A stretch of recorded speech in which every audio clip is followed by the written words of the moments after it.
Everything I've been asking for Oregon basketball in the transfer portal is available. Puff Johnson from Penn State would be ideal. He is 6'8", not a big three-point shooter, but this past year at Penn State, began his career at North Carolina, averaged 10 points per game. Power 4, Big Ten, double-digit point per game score. He's only 30% from distance. Okay, that's not ideal. Oregon just went through that with TJ Bamba. They made an adjustment by the end of the year. I think they could do that with Puff Johnson if he came over. But the reason that I say Johnson is a perfect addition for the Ducks, he's going into his 6th year of college basketball. He's played at North Carolina and Penn State. He hasn't been a huge part of either of those teams, just averaged a career best 10.5 points per game this past year.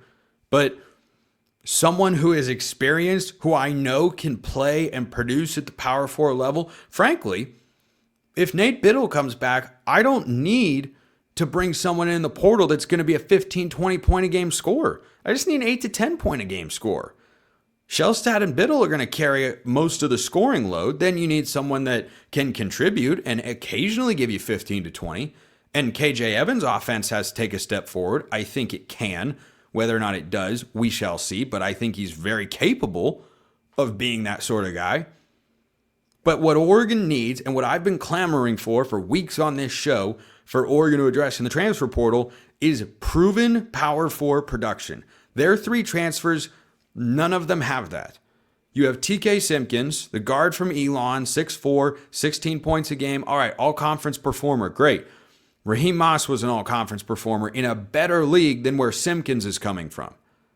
Moss averaged less than 2 points a game for the Ducks this year and was mostly a defensive specialist sort of guy. So I'm not relying on Simpkins as being someone who comes in and starts alongside Jackson Shellstad, and those two combine for 30 points every game. I'm not sitting around waiting for that. Then you got Miles Goodman, big man who came over from Penn State. Pretty highly rated recruit. 6'10", 6'11", 225, intriguing physical prospect. 1 point a game last year. He's blocked 1 shot in his lone season of college basketball because he has only played more than 10 minutes in a game, like twice. His career high in minutes in a game is 16. So I'm not relying on him either. Devon Pryor, 3 points a game at Texas. Intriguing physical prospect. Does not have a proven track record of production. And so at least if you brought in Johnson from Penn State, that's what you would be getting. So that's why I look at him and say that's a perfect fit. That's exactly what Oregon needs. I know that if Johnson transfers to Oregon, he's going to come in and start. I know that that's going to happen. I have no idea if Simpkins or Pryor or Goodman's going to start. I think Pryor would be the most likely candidate. But again, you're asking a guy who just averaged 3 points a game while at Texas in a limited bench role to come in and be a 10 to 12 point a game scorer. Maybe they think he can do that. Okay. But that's an unknown. There's no certainty there. When TJ Bamba came in last year, there was a certainty to it. Where it's, wait, Raheem Moss is in a bench role, Bamba's starting. There was no doubt about that whatsoever. There is no doubt transfer in this Oregon portal class right now. So that's the first piece of potential buzz. I haven't seen that Oregon's tied to him. I just think that that's a perfect fit, and I hope they go after him. Second thing to know, Paul Mbiya, who is, I believe, pondering going directly into the NBA draft. I don't think that would be a good decision for him. He's an incredibly raw prospect, but he is the second coming of N'Faly Dante. I think Oregon's 2 portal additions or new player acquisitions need to be a guard/wing, and also, or maybe more of a guard and have a backup point guard. That depends on what Des Lindsey's able to do. But I don't know who the backup point guard is right now, quite frankly. Maybe it's Simpkins. I don't know. But Mbiya is someone that can be N'Faly Dante Part 2. And Oregon, reportedly, is in France at the moment. They've sent, I don't know exactly who they sent, but someone is there they're there to visit him in person. So they're going after him pretty aggressively. I think Dana is looking at his highlight film and going, there he is. There's our next Dante. Everything about it's the same. Stature, background, play style, mannerisms. all the same. You bring him in, you get Nate Bittle back, there's your front court. Now you need a wing/guard that can come in with proven production, and then you're good to go. Put the team together, go make another NCAA tournament run, and hopefully get past the round of 32 for the first time since the COVID tournament. So in 2021. So I think that is a solid place to be overall, but those things have to actually happen first. And as I said, they haven't been directly tied to Puff Johnson. It's just, that's perfect. That's everything that I want in a transfer. So hopefully the staff sees it the same way. We'll wrap with a football question here this week.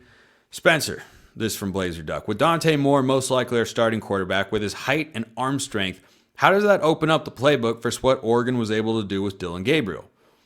Well, as we saw during the NFL Combine process, Dillon Gabriel doesn't have a weak arm. Dillon Gabriel isn't incapable of throwing the ball down the field.